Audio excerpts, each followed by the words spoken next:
नमस्कार दोस्तों, स्वागत है आपका मेरे यूट्यूब चैनल धमाका जीके पर। दोस्तों आज मैं आपको करवाने जा रही हूँ पिनेकल एसएससी सामान्य अध्ययन की बुक के तीसरे एडिशन से अर्थशास्त्र सेक्शन के टॉपिक नवरत्न, महारत्न, पीएसयू, अंतर्राष्ट्रीय संगठन, सरकारी योजनाएं, पंचवर्षीय योजनाओं से संबंधित दिए गए मोस्ट इंपोर्टेंट प्रश्नों को। दोस्तों सभी प्रश्न आपकी प्रीवियस ईयर परीक्षाओं में पूछे गए प्रश्न हैं और आगे भी आपकी होने वाली परीक्षाओं में इनमें से प्रश्न आपसे पूछे जा सकते हैं। इसलिए आप इन प्रश्नों की वीडियो को पूरा जरूर देखें और वीडियो में दिए गया कंटेंट पसंद आए तो प्लीज वीडियो को लाइक और शेयर जरूर करें और मेरे यूट्यूब चैनल धमाका जीके को सब्सक्राइब जरूर करें, जिससे आगे भी आपको मेरी एग्जाम रिलेटेड वीडियो मिलती रहे। चलिए दोस्तों वीडियो शुरू करते हैं। दोस्तों अभी तक हमने अर्थशास्त्र सेक्शन के कुल 5 टॉपिक में 246 प्रश्नों को कंप्लीट कर लिया था। और दोस्तों ये हमारा अर्थशास्त्र सेक्शन में छठा टॉपिक है नवरत्न, महारत्न, पीएसयू। पीएसयू दोस्तों इसमें पीएसयू का फुल फॉर्म होता है public sector undertakings. Public sector undertakings दोस्तों इसमें जो है वो कंपनियां आती हैं जो सरकार के नियंत्रण में और उसके अधीन रहती हैं, तो उन्हें कहते हैं हम पीएसयू। और दोस्तों हमारा प्रश्न है 247वां प्रश्न। भारत के सार्वजनिक क्षेत्र के उद्यमों में ओएनजीसी तेल एवं प्राकृतिक गैस निगम की गैर सहायक कंपनी है। भारत के सार्वजनिक क्षेत्र के उद्यमों में ओएनजीसी तेल एवं प्राकृतिक गैस निगम की गैर सहायक कंपनी है। दोस्तों आंसर है इसका विदेश। आंसर दोस्तों इसका विदेश। ओएनजीसी विदेश लिमिटेड भारतीय सार्वजनिक क्षेत्र के उद्यम तेल और प्राकृतिक गैस निगम की एक सहायक कंपनी है। ओएनजीसी विदेश लिमिटेड भारतीय सार्वजनिक क्षेत्र के उद्यम तेल और प्राकृतिक गैस निगम की एक सहायक कंपनी है और यह भारत की ऊर्जा सुरक्षा के लिए विश्व स्तर पर काम कर रही है। इसने अब तक 17 देशों में अपने कारोबार का विस्तार किया है। 248वां प्रश्न है निम्नलिखित में से कौन सा सार्वजनिक क्षेत्र उद्यम महारत्न की श्रेणी में आता है। निम्नलिखित में से कौन सा सार्वजनिक उद्यम महारत्न की श्रेणी में आता है। सार्वजनिक क्षेत्र उद्यम जो है वो महारत्न की श्रेणी में आता है। दोस्तों आंसर है इसका भारतीय इस्पात प्राधिकरण लिमिटेड। भारतीय इस्पात प्राधिकरण limited. Steel authority of India जिसे भारतीय इस्पात प्राधिकरण लिमिटेड जो दोस्तों है कहा जाता है। स्टील अथॉरिटी ऑफ इंडिया एक महारत्न कंपनी है। भारत में कुल 11 महारत्न कंपनियां हैं। दोस्तों मैं आपको नया अपडेट बता देती हूँ कि जो महारत्न कंपनियां हो गई वो कुल 13 बन चुकी हैं अभी वर्तमान में आपके दिसंबर 2023 तक। दिसंबर 2023 तक जो है दोस्तों कुल 13 महारत्न कंपनियां बन चुकी हैं। और जो दोस्तों जो 13वीं महारत्न कंपनी बनी है दोस्तों वो है आपकी oil India. Oil India limited. Oil India limited ये आप जरूर याद रखिए कि ये 13वीं जो है महारत्न कंपनी बनी है ऑयल इंडिया लिमिटेड। और ये दोस्तों अभी बनी है अगस्त 2023 में। अगस्त 2023 में बनी दोस्तों ये ऑयल इंडिया लिमिटेड और ये बनी है भारत की 13वीं महारत्न कंपनी। तो कुल 13 जो है इनकी संख्या पहुंच गई है महारत्न कंपनियों की। आगे बढ़ते हैं दोस्तों। निम्नलिखित में से किस विकल्प में गलत मेल किया गया है। निम्नलिखित में से किस विकल्प में गलत मेल किया गया है। दोस्तों हमें दिए गए हैं मेल Indian Oil Corporation Limited Maharatna, Hindustan Aeronautics Limited Navratna, Airport Authority of India Navratna या फिर भारत संचार निगम लिमिटेड मिनी रत्न। तो दोस्तों आपको गलत जो है मेल बताना है। तो दोस्तों आंसर है इसका option C Airport Authority of India Navratna. तो दोस्तों ये नवरत्न कंपनी नहीं है, ये एक अभी मिनी रत्न कंपनी की कैटेगरी में आती है। सरकार ने सभी सार्वजनिक क्षेत्र के उपक्रमों को मुख्य रूप से 3 श्रेणियों महारत्न, नवरत्न और मिनी रत्न में विभाजित किया है। भारतीय विमानपत्तन प्राधिकरण एक मिनी रत्न कंपनी है। एक ये मिनी रत्न कंपनी है भारतीय विमानपत्तन प्राधिकरण। निम्नलिखित में से किस सार्वजनिक क्षेत्र के उपक्रम को महारत्न का दर्जा प्राप्त नहीं है। निम्नलिखित में से किस सार्वजनिक क्षेत्र के उपक्रम को महारत्न का दर्जा प्राप्त नहीं है। दोस्तों आंसर है इसका इंजीनियर्स इंडिया लिमिटेड को। इंजीनियर्स इंडिया लिमिटेड को। इंजीनियर्स इंडिया लिमिटेड को। इंजीनियर्स इंडिया लिमिटेड एक नवरत्न सार्वजनिक क्षेत्र का उपक्रम है। इंजीनियर्स इंडिया लिमिटेड एक नवरत्न सार्वजनिक क्षेत्र का उपक्रम है जिसे 1965 में पेट्रोलियम रिफाइनरी और अन्य औद्योगिक परियोजनाओं के लिए इंजीनियरिंग और संबंधित तकनीकी सेवाएं प्रदान करने के लिए स्थापित किया गया था। 251 प्रश्न है दोस्तों। निम्न में से कौन भारतीय बहुराष्ट्रीय कंपनी नहीं है। निम्न में से कौन भारतीय बहुराष्ट्रीय कंपनी नहीं है। दोस्तों आंसर है इसका यूनिलीवर। आंसर है दोस्तों इसका Unilever. Unilever Hindustan Unilever limited एक ब्रिटिश डच निर्माण कंपनी है। यूनिलीवर के पास अब कंपनी में 67.25% इक्विटी है। यह एक भारतीय कंपनी नहीं, एक बहुराष्ट्रीय कंपनी है। यह एक भारतीय कंपनी नहीं, एक बहुराष्ट्रीय कंपनी है। MNC का अर्थ है मल्टीनेशनल कंपनी, अर्थात एक कंपनी जिसका कई देशों में कारोबार चल रहा है। निम्न में से कौन एक नवरत्न कंपनी नहीं है? निम्न में से कौन एक नवरत्न कंपनी नहीं है? दोस्तों आंसर है इसका steel authority of India limited. Steel authority of India limited. Steel authority of India limited SAIL Bharat में सबसे बड़ी स्टील बनाने वाली कंपनी है और देश के केंद्रीय सार्वजनिक क्षेत्र के उद्यमों के 7 महारत्नों में से एक है। और देश के केंद्रीय सार्वजनिक क्षेत्र के उद्यमों के 7 महारत्नों में से ये एक है। दोस्तों अब जो महारत्न कंपनियां हैं वो 13 बन चुकी हैं, कुल 13 बन चुकी है। आप जरूर याद रखें कि अभी भी मैंने आपको बताया था कि अभी दिसंबर 2023 तक जो है कुल 13 महारत्न कंपनियां बन गई हैं, जिसमें जो 13वीं कंपनी बनी है अगस्त 2023 में वो बनी है आपकी ऑयल इंडिया लिमिटेड। और दोस्तों मैं साथ ही आपको जो है नवरत्न कंपनियां भी बता देती हूँ कि नवरत्न कंपनियां है वो वर्तमान में अब 16 बन चुकी है। नवरत्न कंपनियों की संख्या हो चुकी है 16, महारत्न कंपनियों की संख्या बन चुकी है अब 13 और मिनी रत्न श्रेणी 1 कैटेगरी में हो चुकी है 57 कंपनियां और मिनी रत्न श्रेणी 2 के अंदर हो चुकी है कुल 11 कंपनियां। तो ये आंकड़े आप याद जरूर रखें। सार्वजनिक क्षेत्र के निम्न में से किस उपक्रम को फरवरी 2013 में महारत्न का दर्जा प्रदान किया गया था? सार्वजनिक क्षेत्र के निम्न में से किस उपक्रम को फरवरी 2013 में महारत्न का दर्जा प्रदान किया गया था? दोस्तों ये आपका प्रश्न एसएससी सीजीएल की वर्ष 2019 में पूछी गई परीक्षा में आया है और इसमें फरवरी 2013 का आपसे पूछ लिया गया है। तो पुराना भी दोस्तों पूछा जा सकता है, तो इसलिए आप थोड़े जो पुरानी कंपनियां बनी है महारत्न या नवरत्न कैटेगरी में उन्हें भी आप थोड़ा सा पढ़कर जरूर जाए। इसका आंसर होगा दोस्तों ऑप्शन ए भेल। भारत हैवी इलेक्ट्रिकल लिमिटेड भेल और Gas Authority of India Limited GAIL को फरवरी 2013 में महारत्न कंपनी का दर्जा दिया गया था। भारत हैवी इलेक्ट्रिकल लिमिटेड भेल और Gas Authority of India Limited GAIL को फरवरी 2013 में महारत्न का दर्जा दिया गया था। भारत में कुल 11 महारत्न कंपनियां हैं। तो दोस्तों ये अब बदल चुकी है, ये हो चुकी है अब कुल 13। ये आप जरूर याद रखिए, कुल 13 बन चुकी है। और जो नवरत्न बन चुकी है दोस्तों वो हो चुकी है आपकी 16। नवरत्न कितनी हो गई हैं? 16 और ये हो चुकी है महारत्न आपकी 13। नवरत्न हो चुकी है 16 और महारत्न हो चुकी है आपकी 13। इनमें सरकारी पावर फाइनेंस कॉर्पोरेशन, नवीनतम एनटीपीसी, ओएनजीसी, सेल, भेल, आईओसीएल, एचपीसीएल, ईआईएल, गेल, बीपीसीएल और power grid corporation of India शामिल है। ये कुल महारत्न कंपनी आपको दी गई है और इसके अलावा 13 ये बन चुकी है महारत्न कंपनी ऑयल इंडिया लिमिटेड अगस्त 2023 में। निम्न में से कौन सी कंपनी रवतन कंपनी है? निम्न में से कौन सी कंपनी नवरत्न कंपनी है? दोस्तों आंसर है इसका engineers India limited. Engineers India limited. Engineers India limited निम्नलिखित के रूप में 14 नवरत्न सीपीएसई है। दोस्तों 14 नहीं है, अब बन चुकी है कुल 16। ये भी आप जरूर याद रखें। 13 बन चुकी है आपकी महारत्न और 16 बन चुकी है आपकी नवरत्न। नवरत्न PEEL, CCIL, EIL, HAL, MTNL, NALCO, NBCC, NMDC, NL, CIL, OIL, PFC, RINL, REC और SCI। दोस्तों ये आपकी है नवरत्न कंपनियां। और दोस्तों ये जो REC है ना, ये आपकी 12वीं महारत्न कंपनी के अंदर जो जा चुकी है। ये आपकी महारत्न कंपनी के अंदर अब ये बन चुकी है REC। REC ये इसका जो पूरा जो विस्तार रूप होता है rural electrification corporation. Rural electrification corporation ये आपकी बन चुकी है महारत्न कंपनी के अंदर जा चुकी है और ये आपकी नवरत्न कंपनी है, कुल 16 बन चुकी है ये।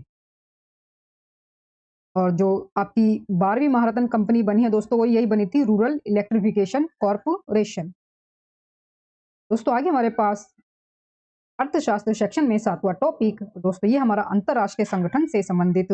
और दोस्तों इसमें हमारे प्रश्न शुरू हो रहे हैं 255वें प्रश्न से। प्रश्न दोस्तों दिया गया हमें, संयुक्त राष्ट्र के सतत विकास लक्ष्यों के संदर्भ में निम्नलिखित में से कौन सा SDG 10 है, यानी कि सस्टेनेबल डेवलपमेंट गोल नंबर 10 है।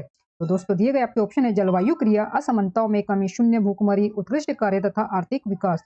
तो SDG हमें 10 बताना है, तो दोस्तों हमारा आंसर होगा इसमें असमानताओं में कमी। असमानताओं में कमी।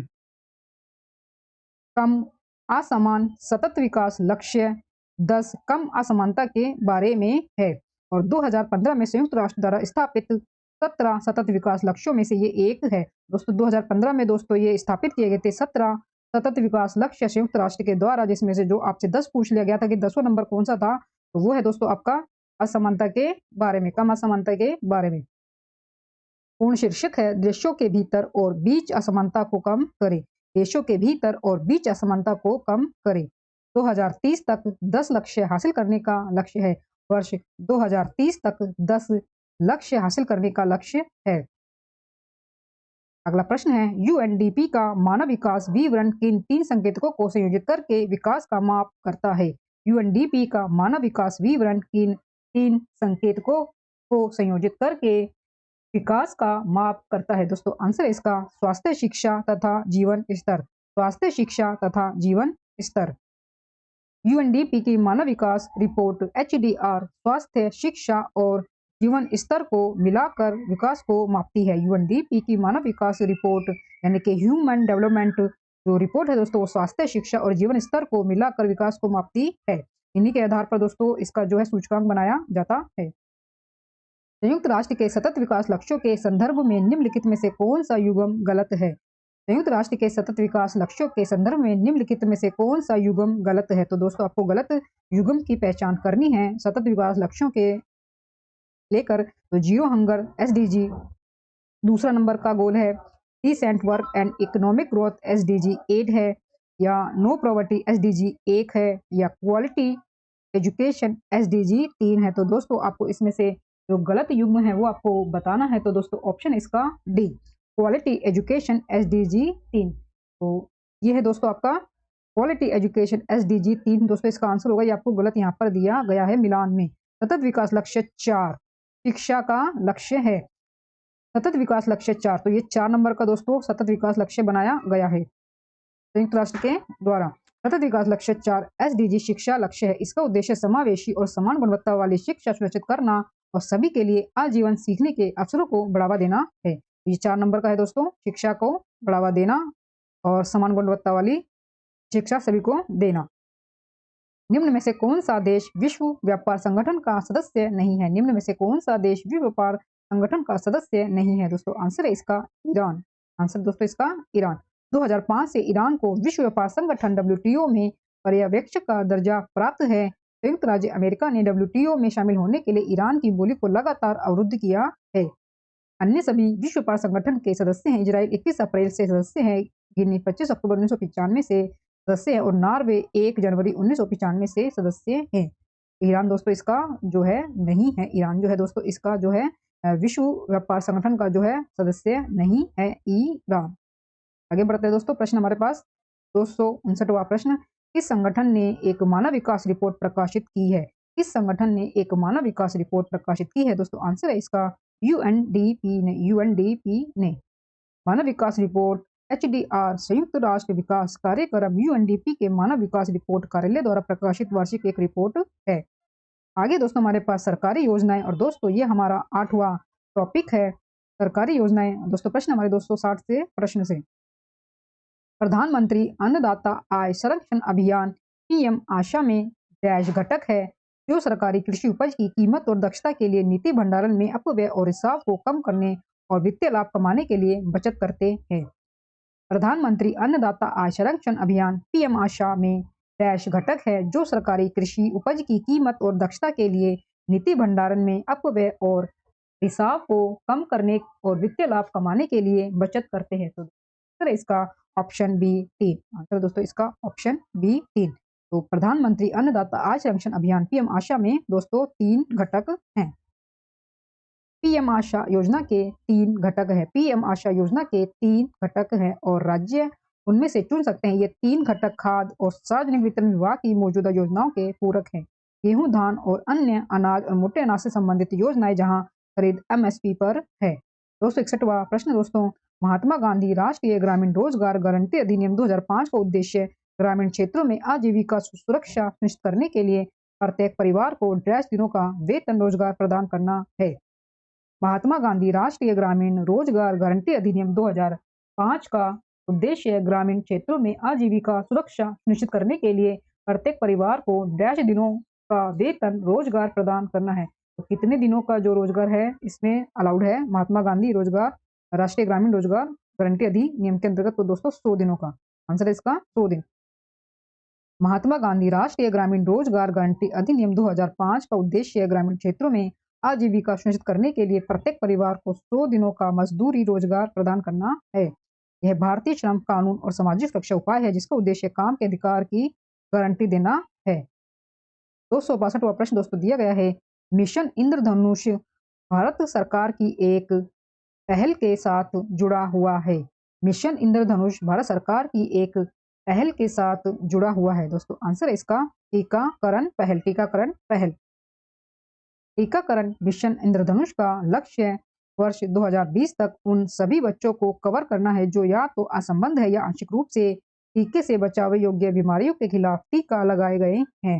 भारत का सार्वभौमिक टीकाकरण कार्यक्रम UIP सालाना 26 मिलियन बच्चों को 12 जानलेवा बीमारियों के खिलाफ मुफ्त टीके प्रदान करता है। तो जो दोस्तों मिशन इंद्रधनुष है ये आपका टीकाकरण से संबंधित है। प्रधानमंत्री आवास योजना का लक्ष्य हर व्यक्ति को वर्ष डैश तक आवास प्रदान करना है। प्रधानमंत्री आवास योजना का लक्ष्य हर व्यक्ति को वर्ष डैश तक आवास प्रदान करना है। तो किस वर्ष तक आवास जो है प्रदान करना है प्रधानमंत्री आवास योजना का? दोस्तों आंसर है इसका वर्ष 2022 तक। वर्ष 2022 तक प्रधानमंत्री आवास योजना जो है भारत सरकार के द्वारा प्रदान की गई एक पहल है जिसका उद्देश्य शहरी गरीबों को किफायती आवास प्रदान करना है। मिशन 2022 तक सभी के लिए आवास उपलब्ध कराना है। इस मिशन का जो लक्ष्य है दोस्तों वो 2022 तक सभी के लिए आवास उपलब्ध कराना है। उस समय तक राष्ट्र अपनी स्वतंत्रता के 75 वर्ष पूरे कर लेगा। उस समय तक जो है यानी कि 2022 में दोस्तों भारत की स्वतंत्रता के 75 वर्ष जो है पूरे हो चुके हैं। तो इसी वर्ष तक था ये PM आवास योजना का लक्ष्य सभी को आवास प्रदान करने का। दोस्तों वीडियो में दिया गया कंटेंट पसंद आ रहा हो तो प्लीज वीडियो को लाइक और शेयर जरूर करें और मेरे यूट्यूब चैनल धमाका जीके को सब्सक्राइब जरूर करें जिससे आगे भी आपको मेरी एग्जाम रिलेटेड वीडियो मिलते रहे। चलिए दोस्तों हम आगे बढ़ते हैं 264वें प्रश्न की तरफ। निम्नलिखित में से किस मंत्रालय ने मध्याह्न भोजन योजना लागू की है? निम्नलिखित में से किस मंत्रालय ने मध्याह्न भोजन योजना लागू की है? तो मिड डे मील योजना जो दोस्तों लागू की है वो आपको मंत्रालय बताना है। तो दोस्तों आंसर है इसका मानव संसाधन विकास मंत्रालय ने। मानव संसाधन विकास मंत्रालय ने। मानव संसाधन और विकास मंत्रालय मध्याह्न भोजन योजना लागू कर रहा है। मध्याह्न भोजन योजना भारत सरकार का एक स्कूल भोजन कार्यक्रम है जिसे देश भर में स्कूली बच्चों की पोषण स्थिति को बेहतर बनाने के लिए डिजाइन किया गया है। 265वां दोस्तों प्रश्न में दिया गया है, प्रधानमंत्री श्रम योगी योजना डैश द्वारा शुरू की गई थी। प्रधानमंत्री श्रम योगी योजना डैश द्वारा शुरू की गई थी। दोस्तों आंसर है इसका नरेंद्र मोदी। प्रधानमंत्री नरेंद्र मोदी। प्रधानमंत्री नरेंद्र मोदी ने 5 मार्च 2019 को गुजरात के गांधीनगर से प्रधानमंत्री श्रम योगी मानधन योजना असंगठित क्षेत्र के लिए एक मेगा पेंशन योजना का शुभारंभ किया। प्रधानमंत्री नरेंद्र मोदी ने 5 मार्च 2019 को गुजरात के गांधीनगर से प्रधानमंत्री श्रम योगी मानधन योजना असंगठित क्षेत्र के लिए एक मेगा पेंशन योजना का शुभारंभ किया। दोस्तों आगे हमारे पास टॉपिक पंचवर्षीय योजनाएं और दोस्तों ये हमारा अर्थशास्त्र सेक्शन में 9वां टॉपिक है। इसमें दोस्तों हमारे प्रश्न शुरू हो रहे हैं 266वें प्रश्न से। प्रश्न दोस्तों दिया गया है, प्रथम पंचवर्षीय योजना वर्ष डैश में जारी की गई थी। प्रथम पंचवर्षीय योजना वर्ष डैश में जारी की गई थी। आंसर दोस्तों इसका 1951 में। 1951 में। पहली पंचवर्षीय योजना 1951 से लेकर 1956 तक रही थी। इसका दोस्तों नेतृत्व किया था जवाहरलाल नेहरू ने। ये दोस्तों आधारित थी हैरोल्ड डोमर मॉडल पर ये आधारित थी। इसका मुख्य जो फोकस था वो कृषि पर था। योजना ये सफल रही थी और 3.6% की इसने वृद्धि दर जो है हासिल की थी। और इसमें जो लक्ष्य था दोस्तों वो 2.1 डिसाइड किया गया था परंतु इसने वृद्धि की 3.6% की। और देश में 5 IIT स्थापित किए गए थे इसी योजना के अंतर्गत, पहली पंचवर्षीय योजना के अंतर्गत। अगला प्रश्न है, भारत की पंचवर्षीय योजनाएं केंद्रीकृत आर्थिक और सामाजिक विकास कार्यक्रम थे जो डैश में प्रचलित थे। भारत की पंचवर्षीय योजनाएं केंद्रीकृत आर्थिक और सामाजिक विकास कार्यक्रम थे जो डैश में प्रचलित थे। आंसर दोस्तों इसका सोवियत संघ में। सोवियत संघ में। भारत की पंचवर्षीय योजनाएं केंद्रीकृत आर्थिक और सामाजिक विकास कार्यक्रम थी जो USSR में प्रचलित कार्यक्रमों के बाद तैयार की गई थी।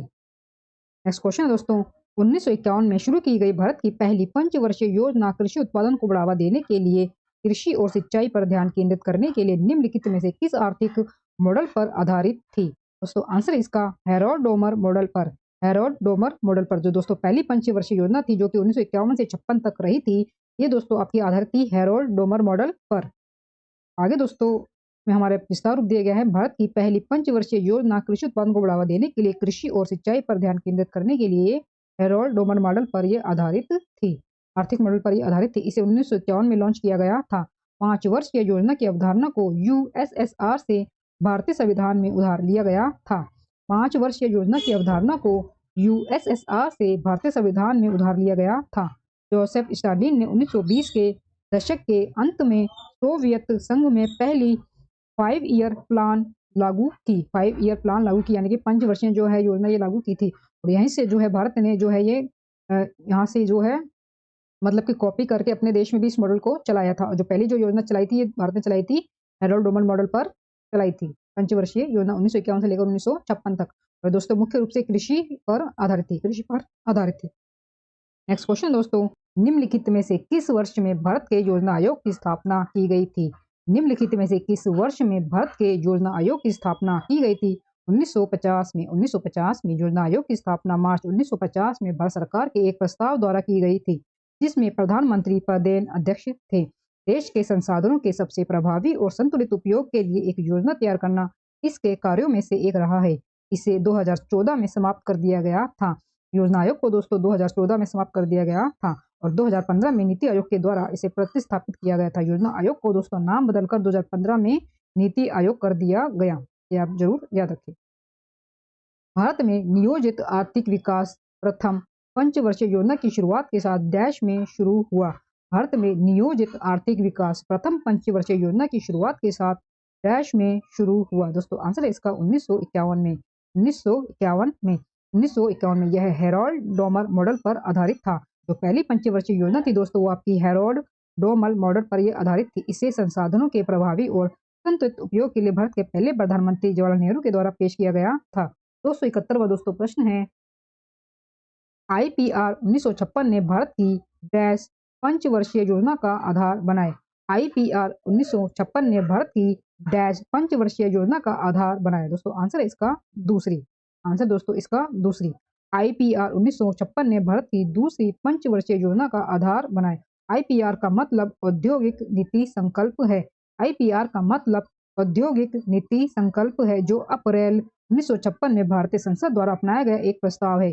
इस प्रस्ताव के अनुसार भारत में सामाजिक और आर्थिक नीति का उद्देश्य समाज के समाजवादी पैटर्न की स्थापना करना था। नेक्स्ट क्वेश्चन दोस्तों, प्रथम पंचवर्षीय योजना का मुख्य जोर भारत में कृषि की स्थिति सुधारने पर था। यह योजना किस वर्ष में शुरू हुई थी?